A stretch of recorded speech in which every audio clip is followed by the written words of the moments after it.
A Mortal's Journey to Immortality Episode 225. In the previous episode, after returning to Soaring Heavens City, Han Li was contacted through a secret message and followed its directions to a hidden shop known as the Jade Union Pavilion. Beneath its unassuming facade, he discovered a concealed passage leading to a secret meeting. There, Han Li reunited with Marquis Nanlong, a man he had once believed perished during their perilous expedition.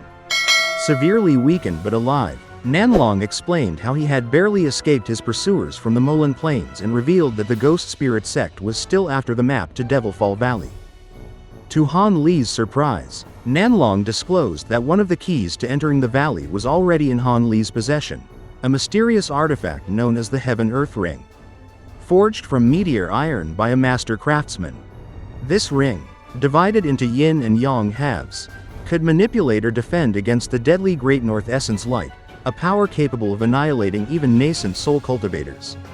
Realizing its value, Han Li now faced a decision: whether to join Nanlong once again and brave the dangers of Devilfall Valley for the promise of ancient treasure and power.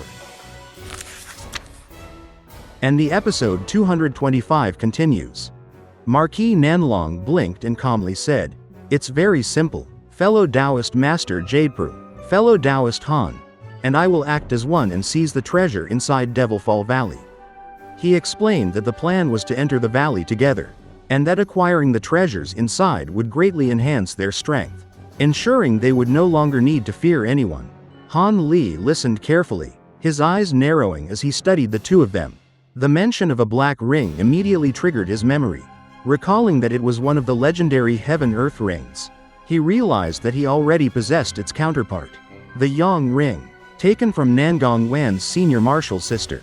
The coincidence struck him as both mysterious and amusing, and he couldn't help but smile inwardly at how the fates seemed to intertwine. Despite his curiosity, Han Li expressed caution. He voiced his concern about the dangers of Devilfall Valley, emphasizing its reputation as the most perilous place in the heavenly south. He questioned the likelihood of leaving alive and with treasure, wary of the risk of death or being consumed by the valley's unknown hazards. Hearing his words, Marquis Nanlong and Master Jade exchanged a glance before Nanlong spoke in a serious tone. He revealed that, while entering the valley was not an issue and they had an almost certain chance of doing so safely, venturing deeper in search of treasure was another matter. The center of Devilfall Valley, untouched even by Master Cancun due to his limited strength at the time, contained ancient remnants and treasures of unimaginable value, left behind from long-forgotten eras. He admitted that these areas were extremely dangerous, but the rewards could be immense, a temptation that weighed heavily in the air. Master Jade then added that if Han Li truly refused to enter, he could simply hand over the Heaven-Earth Ring to them.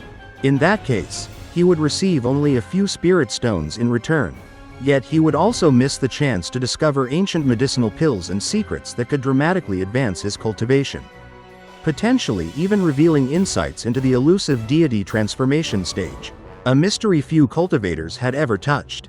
Han Li's eyes gleamed at the thought, and he murmured to himself before voicing a sharp observation. It seemed they wanted him to go into the valley. Despite having sufficient allies of their own, the revelation caused a moment of silence, and both Nanlong and Jade displayed a hint of embarrassment. Marquis Nanlong chuckled wryly, explaining that it wasn't just a matter of trust, but also one of necessity. Among the threats in Devilfall Valley, there were spatial tiers, ancient restrictions, and a number of ancient beasts that had survived for countless years. Chief among them was the ancient flame toad, a creature long thought extinct. Although it had not developed intelligence, it had grown immensely powerful over time, its body covered with scales imbued with otherworldly demon fire, and its flames were several times stronger than ordinary nascent flames. With Han Li's ice abilities, they believed he would be capable of restraining the creature, allowing the others to secure the treasure safely. Han Li listened with interest, realizing that the ancient flame toad was not directly guarding the valley itself, but rather the remains of an ancient cultivator nearby. The creature had nested around the site, making it nearly impossible to retrieve the treasures without confronting it. Marquis Nanlong explained that Master Cancun had once attempted to seize the remains but was forced to retreat after a fierce battle with the toad. suffering serious injury from its venom. Han Li chuckled knowingly, understanding that their true intention was to have him handle the ancient flame toad, effectively clearing the path for them to claim the treasure. Nanlong emphasized that dealing with the flame toad would be far safer than confronting the valley's spatial tears or ancient restrictions. Han Li's role would not necessarily be to kill the creature, but merely to draw its attention while they obtained the ancient cultivator's storage pouch. Once acquired, they could disengage and retreat safely. Han Li agreed, noting that it would indeed be more prudent to deal with the toad first rather than risk other unknown hazards deeper in the valley. Nanlong nodded, suggesting that the rewards in the storage pouch would likely justify the danger. Han Li, however, remained thoughtful. He reminded them that their combined forces from the Heavenpeak sect could provide greater support.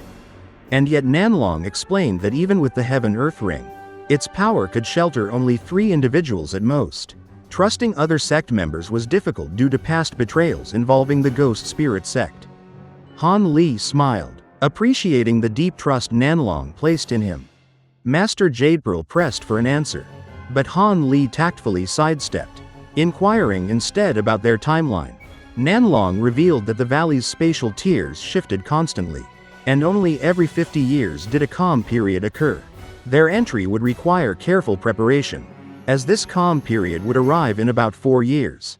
After considering this, Han Li decided to give them his answer 1 year before that calm period. Even if he chose not to enter the valley, he would still provide them with the Heaven-Earth Ring, a compromise that neither fully satisfied Nanlong nor Jadepearl, but one that avoided rash decisions.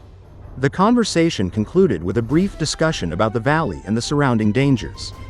Master Jadepearl handed Han Li a medallion, a token that allowed him to contact Jadepearl through any Heavenpeak disciple.